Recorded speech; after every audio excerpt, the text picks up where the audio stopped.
The morning rush at Maple Haven Diner was loud with chatter and clinking cups when everything stopped. A man in a charcoal suit, someone who clearly didn't belong there, stumbled near the counter and collapsed, his body hitting the floor hard enough to silence the room. Coffee spilled. Forks froze mid-air. And before anyone else moved, Emily Rivers was already there, kneeling beside him, her hands trembling but steady, her heart racing faster than the ticking clock above. "Someone call 911, she shouted, voice cutting through the panic. No one knew that the woman saving his life was barely holding her own together, working double shifts, drowning in debt, fighting to keep her mother alive. But that moment, none of it mattered. What mattered was the stranger on the floor, and the secret he carried. Because this wasn't just any man, and when he came back, nothing in Emily's world would ever be the same. Stay until the end. You'll understand why one act of kindness can change everything. Like and subscribe to Canada's Heartfelt Tales for stories that remind us what truly matters.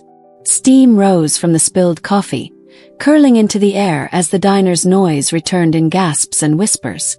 Emily's knees pressed against the tiled floor, her hands steady on the man's pulse.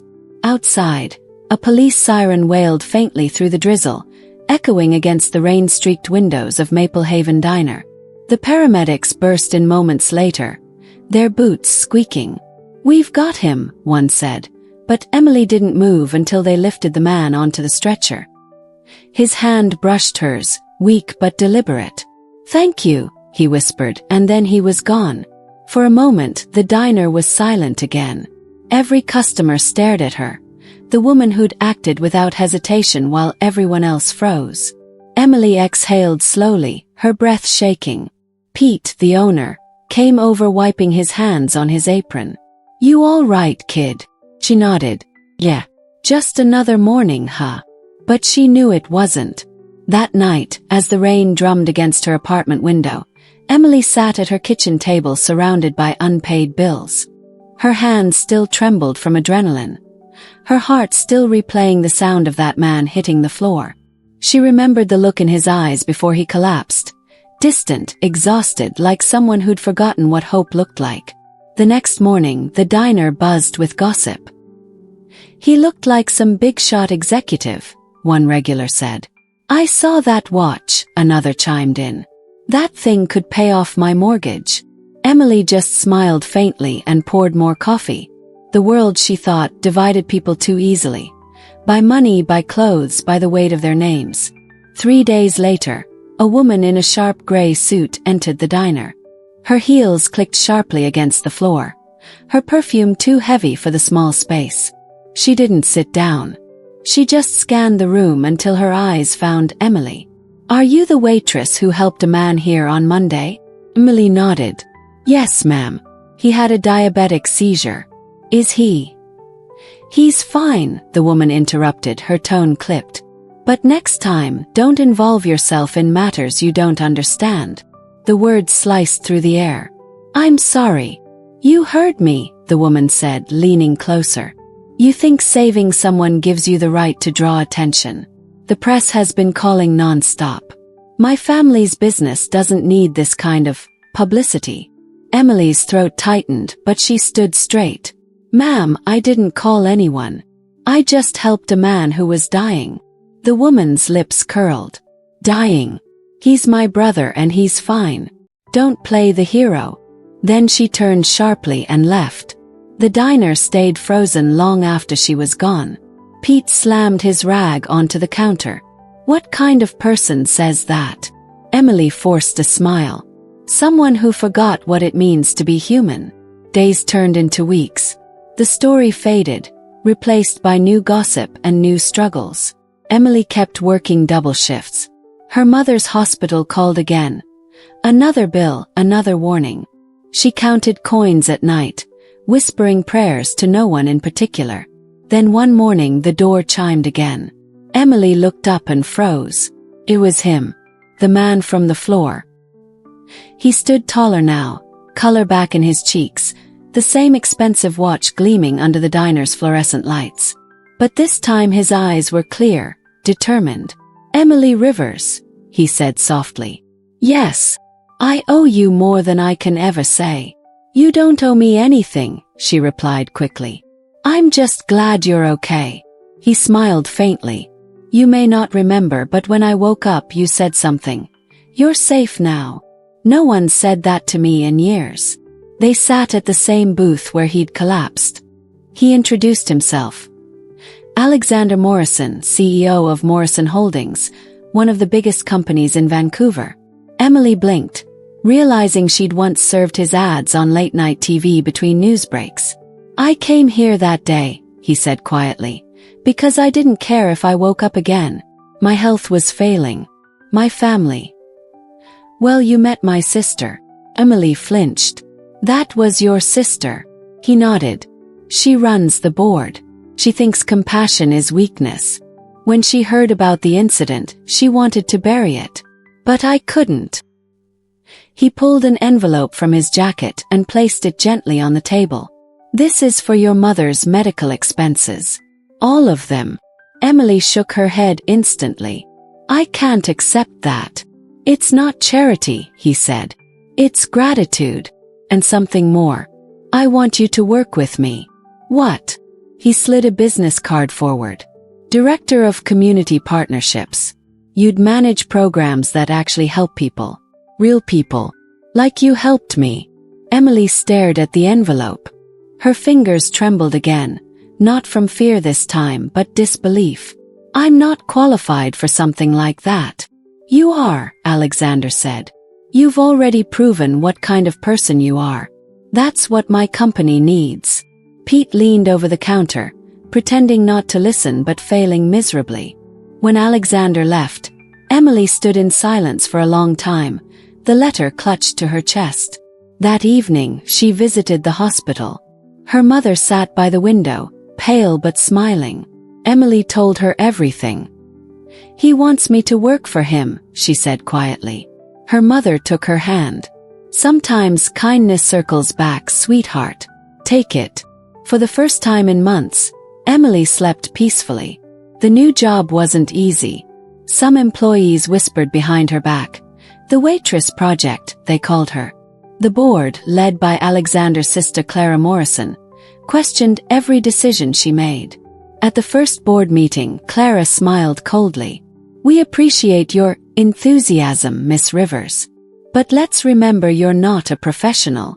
Emily met her gaze calmly. I may not have your degree, Ms. Morrison, but I know what it's like to struggle. And maybe that's what your company's been missing. The room went silent. Alexander hid a smile. Clara's jaw tightened. Over the following months, Emily built partnerships with shelters, schools, and local clinics. She met people who reminded her of herself. Exhausted, hopeful, clinging to dignity.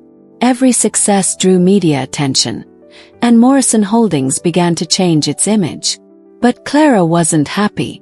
One evening, Emily found an anonymous memo on her desk. Stay out of matters above your pay grade. The next day, the tension exploded. Clara stormed into the outreach office, cameras from a local news crew following close behind for a PR tour she had arranged. What is this mess? She hissed. Why are reporters here? Emily blinked. You invited them. I invited them to highlight the company, not you. You're just a prop, understand? Before Emily could respond, Alexander entered. Clara. She turned, her smile snapping back into place. Alex. We're just... No, he cut her off. You're embarrassing yourself. The cameras caught every word. Alexander faced the reporters. You want to see what real change looks like? Talk to Emily Rivers. She's the reason this department exists. The room erupted in flashes. Clara's face drained of color. After the interview, she cornered him in the hallway. You're destroying everything we built. No, Clara, Alexander said softly. I'm saving it. You've forgotten what business is for, people. 2 weeks later, the board voted. Clara was removed from her position for misconduct and manipulation of company funds. Her smug composure shattered in front of the same cameras she once controlled. Emily stood at the window of her new office, overlooking downtown Vancouver. The city lights glimmered against the harbor, reflections shimmering like second chances. She thought about the diner, the smell of coffee, the sound of rain. She still visited Pete every Sunday, bringing him muffins and laughter. One evening, Alexander stopped by her office. "You did it," he said quietly. "No," she smiled. "We did." He laughed softly. "You know, I used to think power meant control. Turns out it means compassion." Emily nodded. "And courage."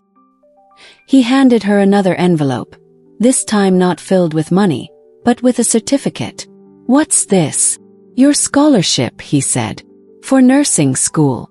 You deserve to finish what you started." Tears welled in her eyes.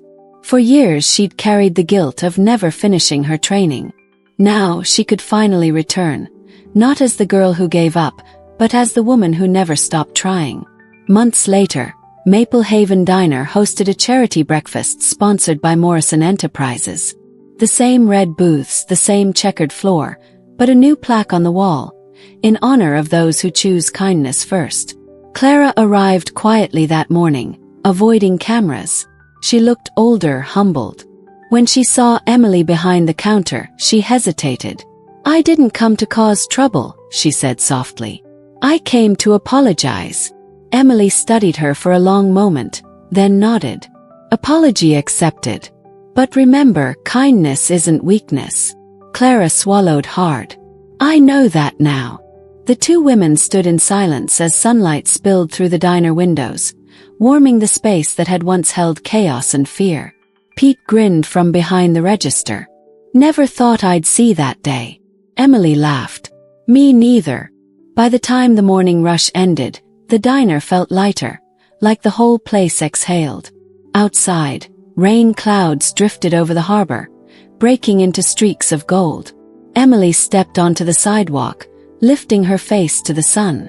Behind her, the bell above the diner door chimed again. A young woman entered, carrying a tray of coffee and nerves. "Hi, I'm new," she said shyly. Emily smiled, remembering the girl she once was. "Then welcome to Maple Haven, kid. You're in the right place." As she turned back to the street, a familiar car pulled up, Alexander's. He waved from the driver's seat. "Ready for the next project?" She nodded, her heart light. "Always." The camera lingers on her face as the car disappears into traffic, the waitress who became the woman who changed a company's heart. The sound of rain fades into quiet piano music. Because in a world too busy to care, sometimes one act of courage is enough to start a revolution. And as for those who once mocked or doubted her, their silence now speaks louder than any apology. Spring came early that year, and Vancouver's streets shimmered under the soft light of dawn. Emily walked past Maple Haven Diner, the place where everything had begun, and paused at the window. Inside, a new waitress served coffee with that same careful grace she once had. The bell above the door rang, the same sound that had once called her to a moment that changed her entire life. She smiled, not with pride but with quiet gratitude. The battles, the fear, the moments of doubt, all had led her here. Kindness hadn't made her weaker. It had made her unbreakable. Somewhere behind her, Alexander's voice called from across the street, reminding her that purpose often grows from the smallest act of care. Emily glanced up at the morning sky, her reflection merging with the clouds drifting over the harbor. "We don't choose when life tests us," she whispered. "But we can choose who we become after." And as the city awakened, that truth lingered, soft, steady, and powerful. Because sometimes, changing the world doesn't start with wealth or power. It starts with one person who refuses to walk away. If this story moved you, hit like, share it, and subscribe to Canada's Heartfelt Tales, where every story reminds us